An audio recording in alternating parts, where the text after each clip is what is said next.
Pernahkah Anda merasa bahwa rumah yang paling hangat bisa berubah menjadi penjara yang paling dingin? Hanya karena satu kata yang terucap saat emosi memuncak? Aku mengira ibu mertuaku adalah musuh yang ingin mengecewakanku saat dia menyuruhku pergi setelah bertengkar hebat itu. Namun, 7 hari dalam rahasia itu menyingkapkan sebuah rahasia yang tak pernah kubayangkan sebelumnya.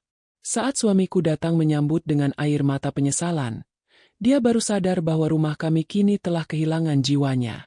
Inilah kisah tentang cinta yang hampir hancur karena fitnah, dan bagaimana sebuah perpisahan sementara menjadi jalan untuk menyelamatkan segalanya.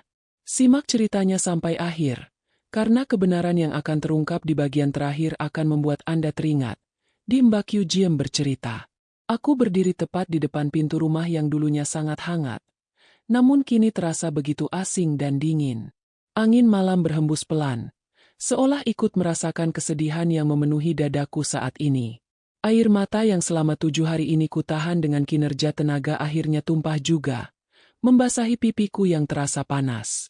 Pemandangan di depanku benar-benar membuat hatiku tersayat. Suamiku, Bayu, duduk terpuruk di teras rumah yang berantakan dengan kepala tertunduk dalam. Lampu teras yang remang-remang menyoroti wajahnya yang tampak lelah dan tidak terawat. Tepat 1 minggu yang lalu, sebuah pertengkaran hebat memecah keheningan malam di rumah kami. Kata-kata kasar terucap tanpa kendali, dan Ibu Murdiningsih, ibu mertuaku, memintaku untuk pulang ke rumah orang tuaku saat itu juga dengan suara yang sangat dingin. Aku pergi malam itu dengan hati yang hancur berkeping-keping, karena aku mengira Ibu Murdiningsih benar-benar sudah tidak menginginkanku berada di dalam keluarga ini selamanya. Selama 7 hari menghilang, aku mencoba menenangkan diri di rumah orang tuaku. Setiap malam aku merenung, bertanya-tanya di mana letak kesalahanku hingga aku harus diusir dengan cara yang begitu memilukan. Bayu, yang biasanya menjadi pelindungku, malam itu justru dia membisu. Dia membiarkan ibunya mengusirku tanpa ada pembelaan sedikitpun. Ketidakpedulian Bayu itulah yang sebenarnya paling menyakitiku. Jauh lebih sakit daripada kata-kata yang diucapkan oleh Ibu Murdiningsih. Namun, malam ini aku memutuskan untuk kembali. Aku ingin mengambil sisa barang-barangku yang tertinggal dan berbicara empat mata dengan Bayu. Saya ingin memastikan apakah pernikahan ini masih memiliki harapan atau memang sudah harus berakhir di sini saja. Saat kakiku mendekati pagar, Bayu perlahan mengangkat wajahnya. Mata yang sembab menatap ke arahku dengan sorot yang sulit diartikan. Ada penyesalan yang mendalam di sana. Namun aku belum cukup berani untuk mendekat. Bayu tidak langsung berdiri. Dia tampak seperti orang yang kehilangan arah selama seminggu ditinggal pergi. Rumah yang dulu tertata rapi kini tampak seperti kapal pecah. Al-Quran berserakan di lantai teras. Beberapa gelas kopi bekas belum dicuci, dan tanaman hias di halaman tampak layu karena kurang udara. Rumah ini menjadi bukti nyata bahwa keadaanku di sini selama ini memang memiliki arti yang sangat besar. Aku menarik napas panjang, mencoba mengumpulkan sisa-sisa kekuatanku untuk menghadapi kenyataan yang mungkin lebih menyakitkan di rumah nanti. Aku tidak tahu apa yang harus kukatakan saat kami nanti bertatap muka. Apakah dia akan menyambutku atau justru mengusirku untuk kedua kalinya? Ketakutan itu terus menghantuiku. Namun keinginan untuk mendapatkan kejelasan jauh lebih besar daripada rasa takutku sendiri. Aku perlahan melangkah masuk ke halaman. Sementara Bayu mulai berdiri dengan gemetar. Jantungku berdegup kencang, membayangkan percakapan apa yang akan terjadi setelah 1 minggu keheningan yang panjang ini.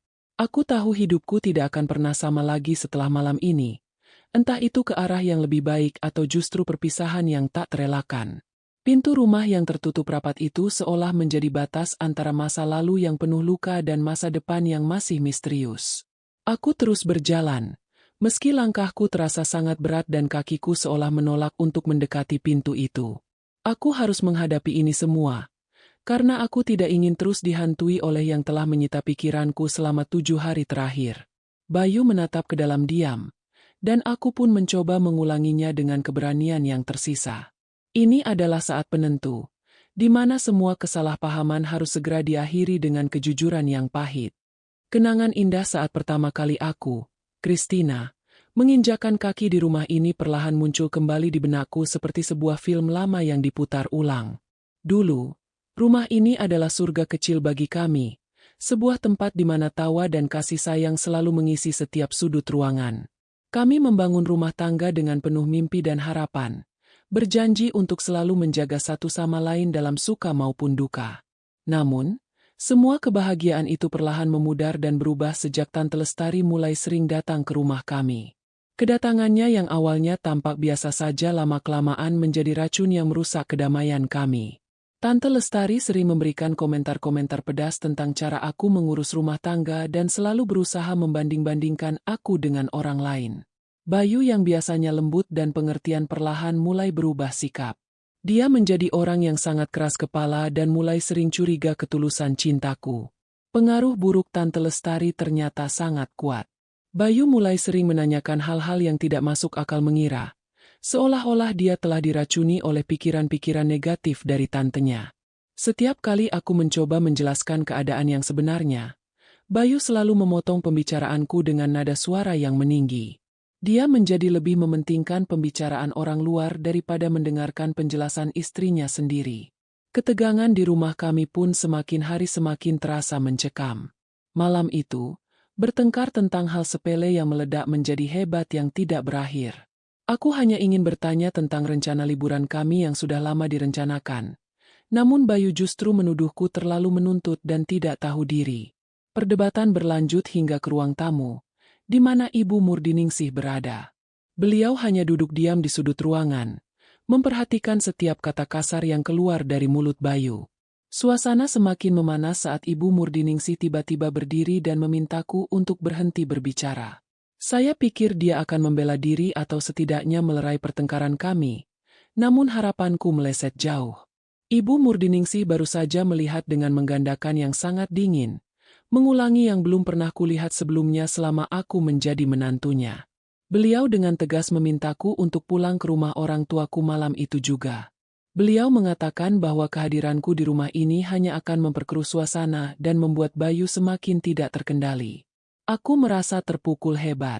Aku tidak menyangka ibu mertua yang selama ini kuhormati justru menjadi orang yang paling ingin aku segera pergi dari rumah ini. Bayu yang melihat ibunya berpihak padanya pun semakin merasa di atas angin.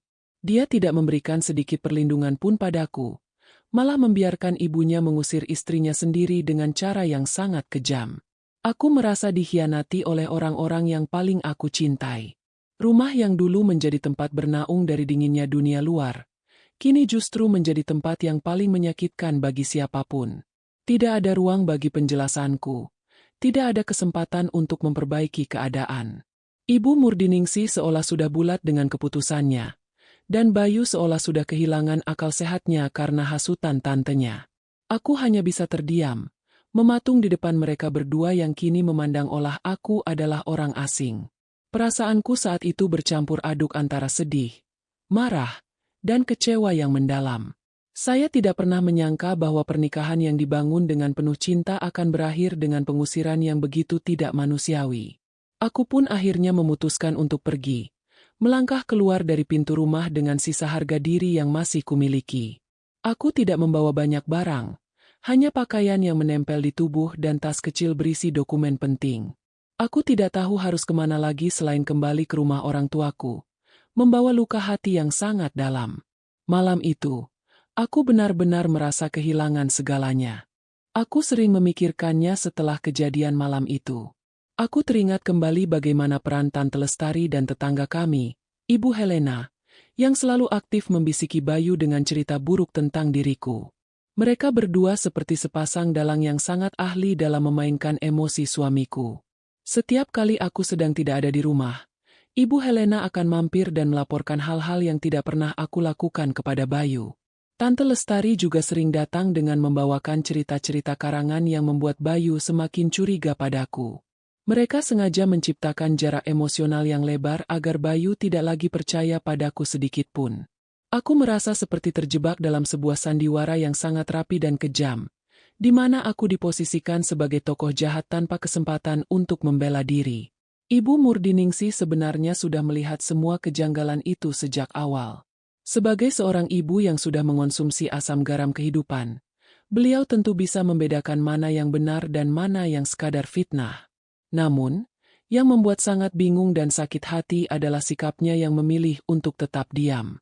Beliau membiarkan Tante Lestari masuk ke dalam rumah dan merusak hubungan kami tanpa ada usaha untuk menegur.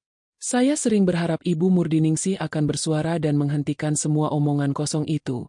Tetapi beliau justru tampak menikmati ringkasan yang terjadi. Setiap kali saya mencoba mendekati Ibu Murdiningsih untuk berbagi keluh kesah, beliau selalu menghindar atau memberikan jawaban yang sangat singkat dan tidak peduli. Sikap dingin itu membuatku merasa bahwa Ibu Murdiningsih memang sudah tidak merestui keberadaanku sebagai menantu. Aku sempat berpikir mungkin selama ini aku memang memiliki kekurangan yang fatal sebagai seorang istri. Aku mulai menyalahkan diriku sendiri atas semua kekacauan yang terjadi. Namun, semakin aku bersumpah, aku semakin sadar bahwa ini bukan tentang kesalahanku, melainkan tentang kebencian yang dipupuk oleh orang-orang di sekitar Bayu. Ibu Helena selalu menekan Bayu agar lebih tegas terhadap istrinya, sementara Tante Lestari terus menanamkan keraguan tentang kesetiaanku. Bayu, yang saat itu memang sedang berada dalam tekanan pekerjaan yang sangat berat sebagai seorang manajer di perusahaannya, menjadi sangat mudah terpengaruh. Dia kehilangan logika sehatnya dan lebih memilih untuk mempercayai orang luar daripada wanita yang sudah berjanji setia dalam setiap keadaan. Aku merasa sangat terlindungi di rumah sendiri. Setiap hari aku harus menyampaikan rasa curiga dari suamiku dan menghina Tante Lestari yang seringkali sengaja datang hanya untuk memprovokasi. Aku tidak memiliki tempat untuk mengadu karena aku tidak ingin membuat orang tuaku khawatir dengan masalah rumah tanggaku. Aku mencoba bertahan dengan kesabaranku yang semakin menipis setiap harinya. Aku berharap suatu saat nanti kebenaran akan terungkap dan Bayu akan menyadari bahwa dia telah salah mempercayai orang yang salah. Namun, harapan itu tampak jauh dari kenyataan. Kebencian yang mereka bangun sudah terlalu dalam dan mengakar di hati Bayu. Aku merasa seperti berdiri di tepi jurang, menunggu waktu yang tepat untuk jatuh atau diselamatkan oleh keajaiban yang entah datang dari mana. Aku tidak pernah menyangka bahwa kehidupan pernikahan yang kuimpikan akan menjadi sebuah medan perang yang begitu melelahkan bagi mental dan jiwaku. Kejadian malam itu masih terekam sangat jelas di ingatanku. Setiap detailnya terasa seperti pisau yang terus menyayat hatiku. Suasana rumah saat itu begitu mencekam. Lampu ruang tamu yang terang benderang justru membuat wajah-wajah di depanku terlihat semakin menyeramkan. Ibu Murdiningsih dengan langkah mantap berjalan mendekatiku. Dia tidak menutup mataku, melainkan membuka pintu keluar seolah-olah kehadiranku di sana sudah menjadi sebuah polusi yang harus segera dibersihkan. Dengan suara yang datar namun penuh penekanan, dia mendorong pundakku agar aku segera melangkah menuju pintu. Tidak ada pelukan, tidak ada kata maaf. Yang ada hanyalah perintah mutlak agar aku pergi saat itu juga. Beliau mengatakan bahwa aku harus menenangkan diri, namun nada suara lebih terdengar seperti pengusiran resmi daripada sebuah saran yang tulus. Bayu berdiri tidak jauh dari posisi ibunya. Aku menatap dengan harapan terakhir, berharap dia akan menarik atau setidaknya memprotes tindakan ibunya yang keterlaluan. Namun, harapan itu hancur saat melihat Bayu hanya berdiri mematung. Bahunya tegang, dialihkan ke lantai, dan terkunci rapat. Dia tidak memberikan pembelaan sedikit pun atas tuduhan-tuduhan tidak berdasar yang dilontarkan kepada diriku sepanjang hari itu. Ketidakberdayaan Bayu untuk berani berkata tidak kepada ibunya membuat hatiku jauh lebih sakit daripada saat Ibu Murdiningsih memintaku pergi. Di saat itulah aku sadar bahwa aku memang tidak memiliki tempat di rumah itu jika aku tidak memiliki dukungan dari suamiku sendiri. Aku merasa dibuang oleh keluarga yang seharusnya menjadi pelindung bagi diriku. Saat aku melangkah keluar, udara malam terasa menusuk kulit, namun rasa dingin di hatiku jauh lebih hebat. Aku tidak berbalik. Aku tidak ingin melihat wajah Bayu yang meringkuk karena membiarkan istrinya diusir begitu saja. Ibu Murdiningsih menutup pintu rumah dengan gigi palsu yang cukup keras, seolah ingin menegaskan bahwa tidak ada jalan kembali untuk diriku sendiri. Aku berdiri di jalanan yang gelap, mencoba memahami apa yang baru terjadi. Semuanya berlangsung begitu cepat seperti sebuah mimpi buruk yang tidak bisa aku bangunkan. Aku merasa tidak lagi diinginkan oleh mereka. Seolah-olah semua kebaikan dan pengabdian yang kuberikan selama ini hanyalah debu yang tidak ada harganya di mata mereka. Malam itu, aku berjalan tanpa tujuan sebelum akhirnya memutuskan untuk mencari taksi menuju rumah orang tuaku. Di dalam taksi, Aku hanya bisa menatap keluar jendela dengan air mata yang terus mengalir tanpa henti. Aku mencoba mencari alasan untuk memaafkan Bayu, namun setiap kali aku teringat wajahnya yang diam-diam saat aku diusir, hatiku justru semakin membeku. Aku merasa harga diriku sebagai seorang istri telah diinjak-injak dengan cara yang sangat kejam. Aku tidak tahu apa yang harus aku katakan kepada orang tuaku saat nanti sampai di sana. Bagaimana mungkin aku menjelaskan bahwa menantu yang dulu mereka banggakan kini diusir oleh ibu mertuanya sendiri karena fitnah-fitnah konyol dari orang lain? Perasaan malu dan sakit hati bercampur menjadi satu, membuat dadaku terasa sesak. Aku pergi dengan membawa luka yang sangat dalam, meninggalkan semua impian tentang rumah tangga bahagia yang pernah kami bangun bersama. Saat itu aku benar-benar merasa kehilangan segalanya. Bahkan merasa kehilangan diriku sendiri di tengah badai kehancuran ini. Hari pertama di rumah orang tua terasa sangat sepi dan penuh dengan tanda tanya yang menyesakkan dada. Aku mengurung diri di dalam kamar, menatap langit-langit dengan pikiran yang melayang ke arah rumah yang kini tidak lagi menjadi tempat tinggalku. Sementara itu, di kediaman Bayu, kekacauan yang tak terduga mulai terjadi. Bibi Ami, wanita tua yang selama ini membantuku mengurus pekerjaan rumah tangga, mulai merasa ketagihan. Dia sudah terbiasa dengan sistem yang aku buat, mulai dari jadwal belanja, pengaturan stok bahan makanan, hingga cara Bayu menyukai kopi paginya. Tanpa arahku, rumah itu kehilangan keteraturannya secara drastis. Bibi Ami bahkan sempat mengeluh dengan lantang karena dia tidak tahu di mana Bayu meletakkan kunci-kunci cadangan atau berkas-berkas penting yang biasanya selalu aku rapikan setiap hari. Bayu mulai merasakan kehampaan yang nyata di rumah itu.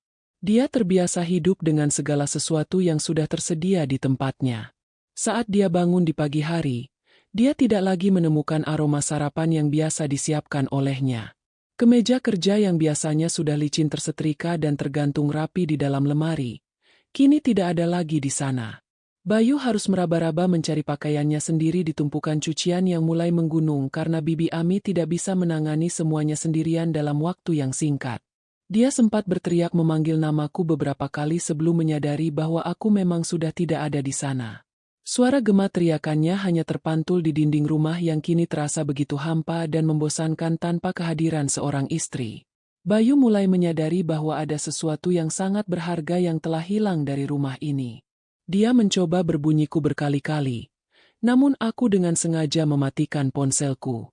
Saya tidak siap untuk mendengarkan suaranya, apalagi mendengarkan alasan yang mungkin dia buat untuk membenarkan tindakan ibu. Bayu yang frustrasi kemudian mencoba mencariku di lemari pakaian, berharap mungkin aku meninggalkan pesan atau sesuatu yang bisa dia jadikan pegangan. Namun, yang dia temukan hanyalah lemari yang sebagian besar sudah kosong. Kepergianku yang tiba-tiba ternyata membawa dampak yang cukup besar pada pola hidupnya sehari-hari. Dia mulai mengerti bahwa apa yang aku kerjakan selama ini bukanlah hal yang mudah, melainkan bentuk pengabdian yang selama ini dia anggap remeh. Di rumah orang tuaku, saya mencoba menyibukkan diri dengan membantu ibu di dapur. Aku ingin mengalihkan perhatian dari rasa sedih yang terus menghantuiku. Ibu memperhatikan gerak-geriku yang tidak tenang. Namun dia memilih untuk tidak bertanya terlalu jauh karena tahu aku masih sangat terluka. Beliau memberikan ruang agar aku bisa berpikir jernih tentang masa depanku.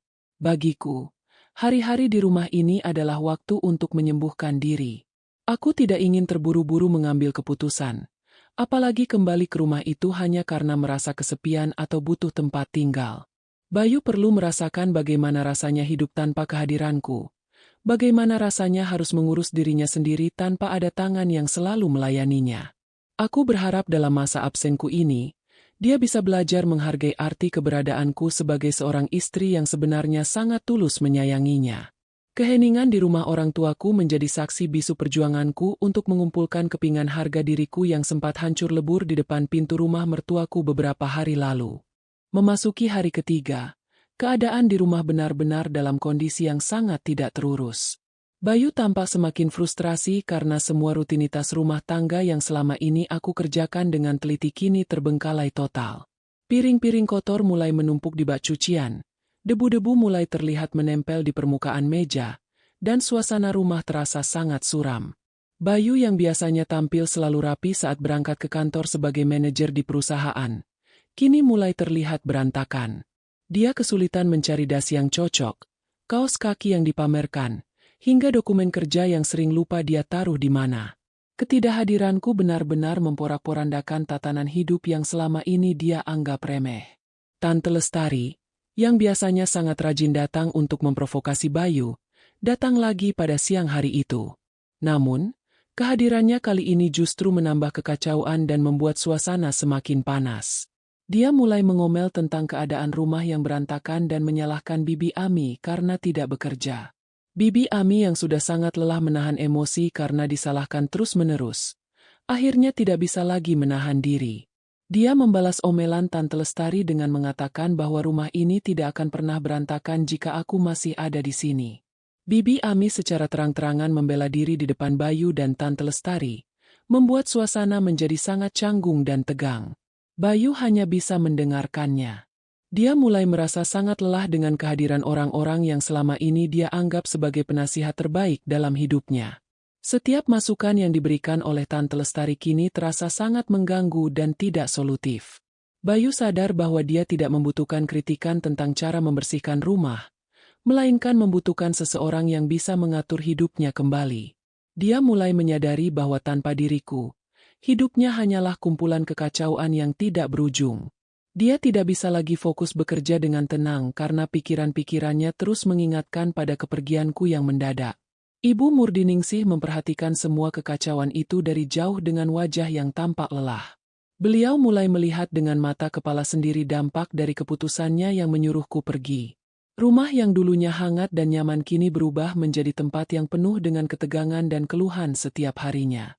Bayu seringkali terlihat melamun dan tidak nafsu makan saat berada di meja makan. Tidak ada lagi percakapan hangat atau tawa yang biasanya menyertai makan malam kami. Bayu mulai menjadi pendiam dan sering mengurung diri di ruang kerjanya setelah pulang dari kantor. Dia seolah sedang mencari sesuatu yang hilang, namun tidak tahu di mana harus mencarinya. Ketidakhadiranku menciptakan lubang besar di hati Bayu yang tidak bisa diisi oleh siapapun, bahkan oleh ibu atau tantenya sendiri.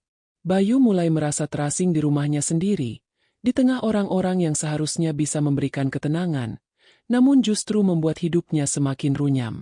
Ibu Murdiningsih menemukan sebuah buku harian kecil milikku yang tertinggal di laci meja rias saat dia sedang membersihkan kamar kami yang kini kosong dan berdebu. Awalnya beliau hanya ingin merapikan, namun memperkenalkannya pada buku bersampel kulit itu. Dengan tangan yang sedikit gemetar, Ibu Murdiningsih membuka setiap lembaran demi lembaran yang penuh dengan tulisan yang diterima.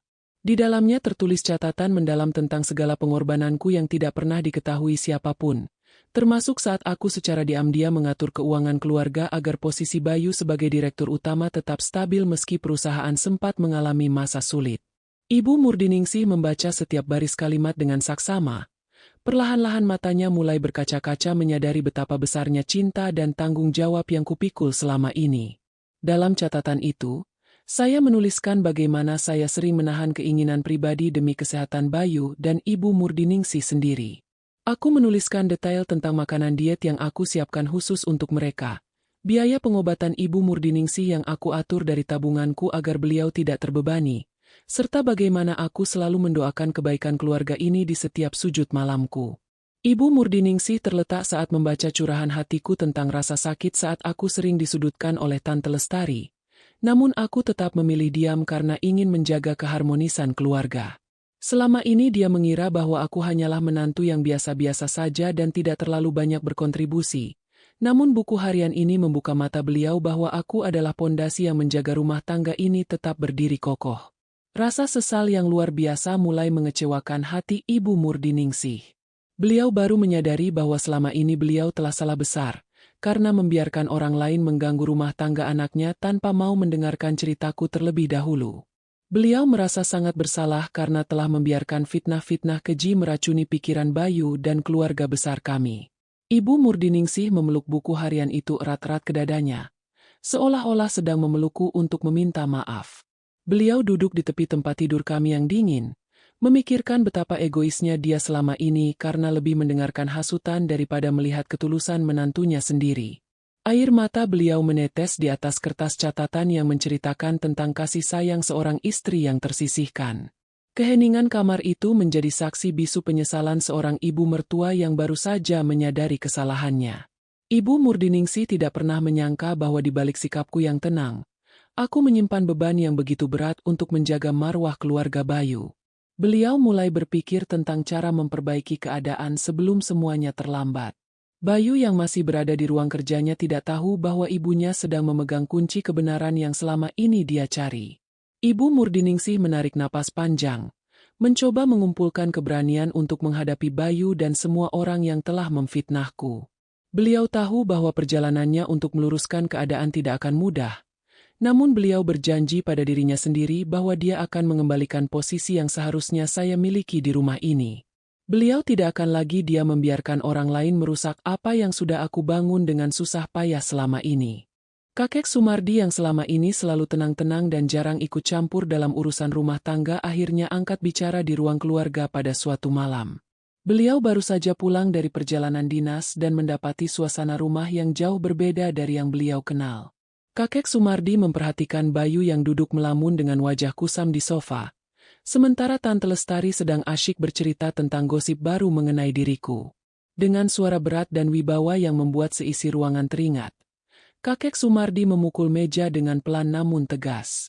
Beliau menegur Bayu dengan keras karena membiarkan istrinya pergi hanya karena hasutan orang luar yang tidak bertanggung jawab.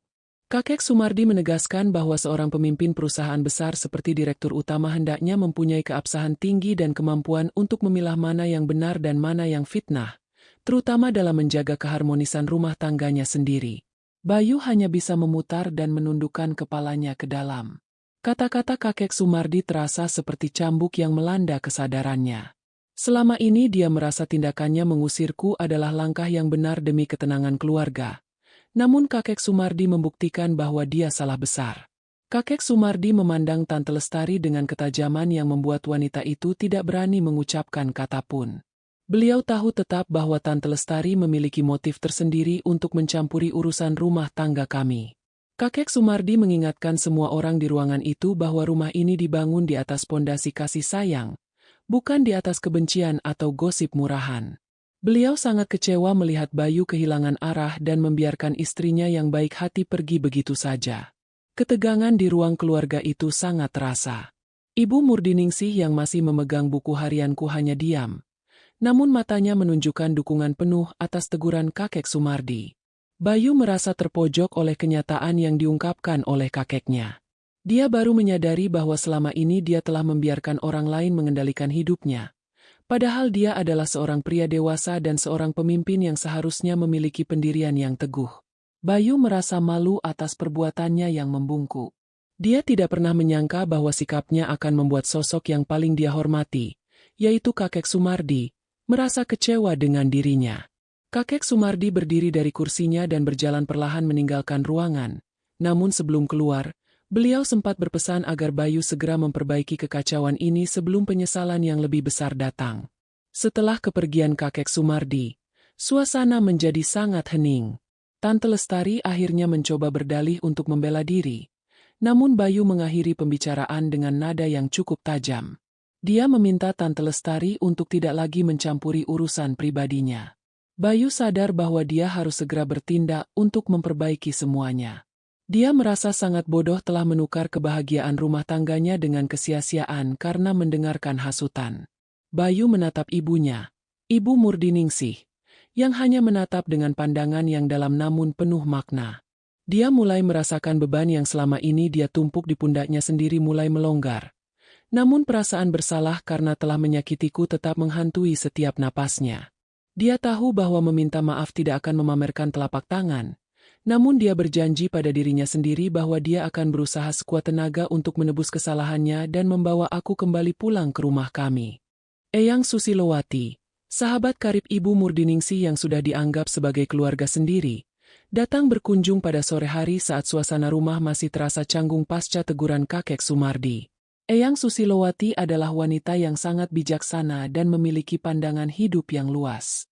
Setelah mendengarkan curhatan Ibu Murdiningsih mengenai penyesalannya dan isi buku harianku, Eyang Susilowati duduk dengan tenang sambil menyesap tehnya. Beliau kemudian mulai menceritakan pengalamannya sendiri di masa lalu yang terasa sangat mirip dengan masalah yang sedang dihadapi oleh rumah tangga kami saat ini.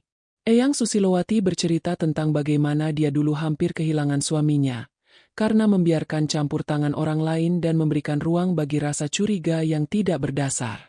Eyang Susilowati menjelaskan bahwa tindakan Ibu Murdiningsih menyuruhku pulang sebenarnya memiliki sisi lain yang baru disadari oleh semua orang di ruangan itu. Beliau mengatakan bahwa terkadang, perpisahan sementara memang diperlukan bukan untuk membuang, melainkan untuk memberikan ruang bagi pasangan agar bisa melakukan introspeksi diri yang mendalam. Eyang Susilowati menegaskan bahwa Bayu tidak akan pernah bisa menghargai kehadiran seorang istri jika dia tidak merasakan sendiri bagaimana rasanya hidup dalam berpakaian tanpa dukungan dan kasih sayang yang tulus. Dengan memberikan jarak, Ibu Murdiningsih secara tidak langsung memaksa Bayu untuk membuka matanya dan melihat betapa berartinya sosokku dalam kehidupannya sehari-hari yang selama ini dia anggap remeh. Bayu mendengarkan cerita Eyang Susilowati dengan saksama. Dia mulai menyadari bahwa mungkin inilah alasan mengapa ibunya tidak membela atau menghalangiku saat itu. Ibu Murdiningsih ingin Bayu belajar dari kehilangan, agar dia menjadi pria yang lebih dewasa dan tidak mudah terombang-ambing oleh hasutan orang lain.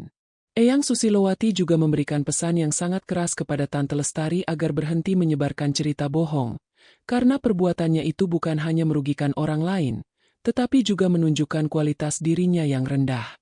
Bayu merasa tersentuh dengan penjelasan Eyang Susilowati. Dia akhirnya mengerti bahwa di balik sikap dingin ibunya, ada sebuah rencana untuk mendidiknya menjadi sosok suami dan pemimpin yang lebih bijaksana. Malam itu, Bayu merenung di teras belakang rumah. Dia menatap ke arah langit malam yang gelap, memikirkan betapa bodohnya dia selama ini karena membiarkan ego dan omongan orang lain menghancurkan fondasi rumah tangganya. Dia mulai memahami bahwa cinta sejati memerlukan kepercayaan yang tidak tergoyahkan. Bayu merasa bersyukur karena masih ada orang-orang seperti kakek Sumardi dan Eyang Susilowati yang mau mengingatkannya akan kebenaran. Dia merasa hatinya jauh lebih tenang karena sudah tahu apa yang harus dia lakukan selanjutnya. Bayu bertekad untuk segera pergi ke rumah orang tuaku untuk menyambutku dengan tulus. Dia tidak peduli lagi dengan apa yang akan dikatakan orang lain, karena dia, yang paling penting sekarang adalah kesempatanku untuk memaafkannya dan memberikan kami kesempatan kedua. Eyang Susilowati menepuk pundak Bayu pelan sebelum beliau pulang, sebuah isyarat yang memberikan dukungan agar Bayu tidak lagi ragu untuk memperbaiki kesalahan masa lalunya demi masa depan yang lebih baik. Hari ke-7 tiba dengan suasana yang sangat berbeda di rumah orang tuaku. Bayu datang menjemputku tepat saat matahari hampir terbenam, namun tampil sungguh jauh dari kesan seorang direktur utama yang biasanya selalu rapi. Wajahnya tampak lelah, matanya menunjukkan kurang tidur, dan pakaiannya tidak disetrika dengan sempurna seperti biasanya. Bayu berdiri di depan pintu rumah orang tuaku dengan bahu yang merosot, membawa beban penyesalan yang terlihat sangat nyata di setiap gerakan-geriknya. Saat ayah membukakan pintu, Bayu langsung bersimpuh dan meminta maaf dengan tulus atas semua perbuatan kasar dan pengabaian yang telah dia lakukan selama ini. Dia tidak lagi mengingat pembenaran atas tindakannya, melainkan mengakui bahwa dia adalah pria yang sangat bodoh karena telah membiarkan fitnah menghancurkan rumah tangganya. Aku menyaksikan semuanya dari balik pintu ruang tamu. Hatiku bergetar hebat. Rasa sakit yang seminggu ini kurasakan perlahan mulai tertutup oleh rasa haru melihat suamiku yang angkuh kini tampak begitu hancur dan rendah hati. Bayu memohon agar aku mau kembali pulang bersamanya. Siapa dia berjanji akan menjagaku dari pengaruh buruk pun, termasuk dari tantenya sendiri. Namun, aku masih terdiam. Lukaku terlalu dalam untuk sembuh hanya dengan kata-kata maaf yang diucapkan dalam hitungan menit. Aku masih ragu apakah perubahan ini bersifat permanen atau hanya karena dia merasa ingin mengurus rumah sendirian selama aku pergi. Suasana menjadi hening ketika aku tidak datang memberikan jawaban yang diharapkannya. Tiba-tiba saja, mobil Ibu Murdiningsih terparkir di depan rumah orang tuaku. Beliau turun perlahan dan melangkah masuk dengan raut wajah yang tampak menyesal. Ini adalah pemandangan yang paling tidak kusangka. Ibu Murdiningsih datang tanpa Tante Lestari, tanpa Ibu Helena, dan tanpa siapapun yang biasanya selalu ada di dekatnya. Beliau mendekatiku, lalu dengan suara yang sedikit bergetar, beliau memegangnya dengan sangat erat. Ibu Murdiningsih akhirnya mengeluarkan penjelasan yang selama ini tertahan, mengungkapkan bahwa dia memang sengaja menyuruhku pergi agar Bayu bisa belajar menghargai. Beliau mengakui bahwa caranya memang sangat salah dan menyakitkan. Namun tujuan saat itu adalah untuk menyelamatkan pernikahan kami dari kehancuran yang lebih parah akibat fitnah yang terus-menerus. Penjelasan Ibu Murdiningsih membuat Bayu semakin terpukul. Dia tidak menyangka bahwa ibunya memiliki niat tersembunyi yang begitu besar di balik pengusiran itu. Di depan orang tuaku, Ibu Murdiningsih membeberkan semua fakta tentang ringkasan yang disebarkan oleh Tante Lestari dan Ibu Helena selama ini.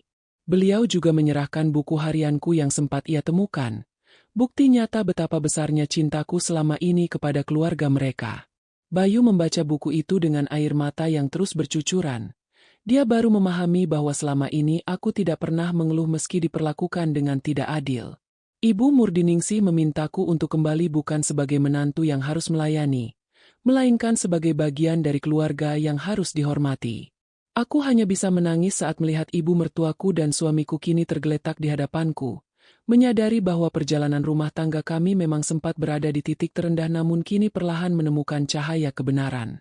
Malam itu, di rumah orang tuaku, sebuah kejujuran yang akhirnya menyatukan kembali kami yang sempat terpecah oleh ego dan prasangka. Ibu Murdiningsih mengakui di hadapan Bayu bahwa dia memang sengaja menyuruhku pergi agar Bayu mengerti arti kehadiranku yang sebenarnya. Beliau merasa sangat malu karena selama ini membiarkan suaranya kalah oleh hasutan Tante Lestari dan Ibu Helena. Ibu Murdiningsih dengan tegas membeberkan semua skenario yang telah disusun oleh Tante Lestari selama berbulan-bulan, termasuk bagaimana Tante Lestari sering sengaja meninggalkan barang-barang milik orang lain di rumah kami untuk membuat Bayu curiga terhadap kesetiaanku. Bayu merasa terpukul hebat dan sangat malu atas perbuatannya yang begitu mudah terhasut.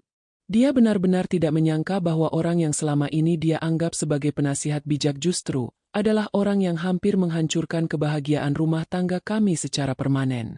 Bayu menoleh ke arahku dengan datangnya yang sangat menyesal.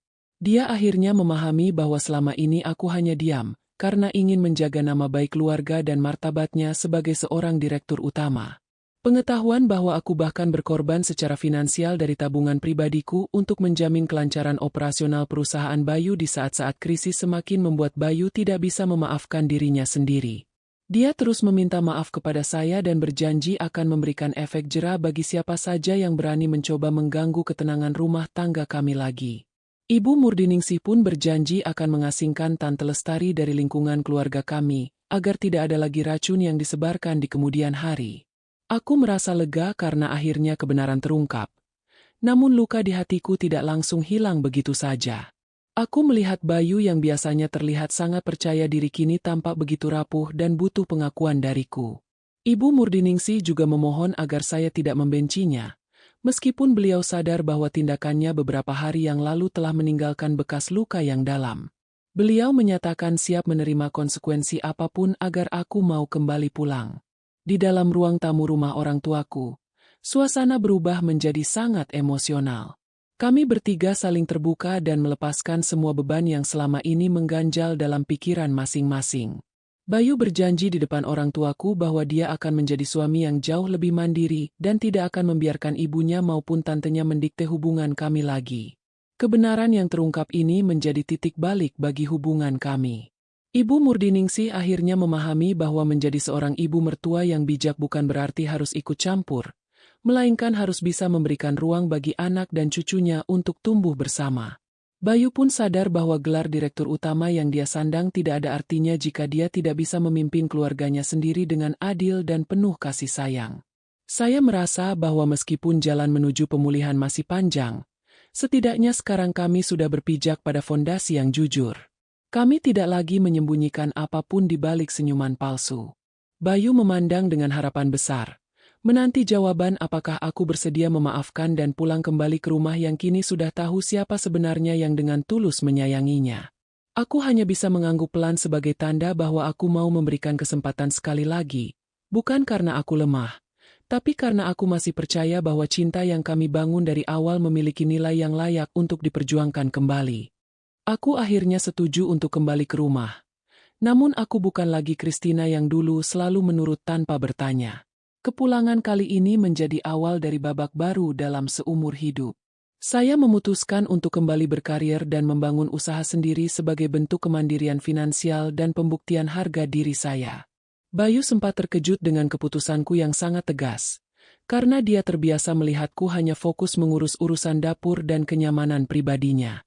Namun, Bayu sadar bahwa dia harus menghormati pilihanku jika benar-benar ingin mempertahankan hubungan ini.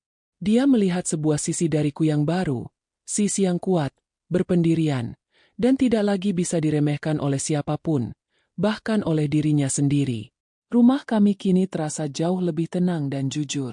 Ibu Murdiningsih pun telah berubah drastis. Beliau kini lebih banyak memberikan ruang bagi kami untuk menyelesaikan masalah secara mandiri tanpa ikut campur seperti sebelumnya. Tante Lestari dan Ibu Helena tidak pernah lagi muncul karena Ibu Murdiningsih telah memberikan peringatan keras kepada mereka agar tidak mengganggu kehidupan keluarga kami. Aku sering terlihat sibuk dengan pertemuan bisnis dan menjalankan operasional perusahaanku sendiri, yang ternyata membuat Bayu justru semakin menghargaiku. Dia tidak lagi memandangku sebagai istri yang hanya sekedar pelengkap, melainkan sebagai seorang mitra yang setara dan memiliki nilai yang sangat tinggi. Bayu sendiri kini menjadi sosok yang jauh lebih matang sebagai seorang direktur utama maupun sebagai seorang suami. Dia belajar untuk lebih terbuka dalam berkomunikasi dan tidak lagi mudah dilakukan oleh bisikan-bisikan orang luar. Kami sering menghabiskan malam dengan berbicara tentang masa depan, bukan hanya tentang masalah rumah tangga, tapi tentang impian-impian kami yang sempat tertunda. Aku menunjukkan padanya bahwa keberhasilan yang dia capai saat ini juga tidak lepas dari dukungan tulusku, sehingga dia semakin sadar bahwa aku adalah aset terindah dalam hidupnya. Hubungan kami yang sempat retak kini justru terasa lebih kokoh dari sebelumnya, karena kami telah melewati ujian yang paling berat. Di akhir cerita, sebuah efek kejut yang tidak terduga terjadi. Saat Bayu mencoba memberikan hadiah sebagai bentuk permohonan maaf dan tanda terima kasih sayangnya, aku menolaknya dengan halus. Aku mengatakan kepadanya bahwa harta bukanlah pengganti atas rasa sakit dan pengabaian yang pernah aku rasakan. Saya memberikan syarat yang membuat Bayu sadar bahwa kepercayaan sekali rusak, tidak bisa diperbaiki hanya dengan kata-kata manis atau bahan belaka. Aku mengumumkan bahwa aku akan segera menandatangani surat perjanjian pisah harta secara formal agar aku bisa sepenuhnya independen secara hukum. Bayu terperangah.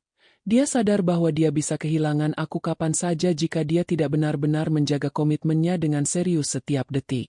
Aku bukan lagi sekedar istri yang bisa dia atur, melainkan wanita yang memiliki kendali penuh atas hidupnya sendiri. Bayu melihatnya dengan kagum sekaligus waspada.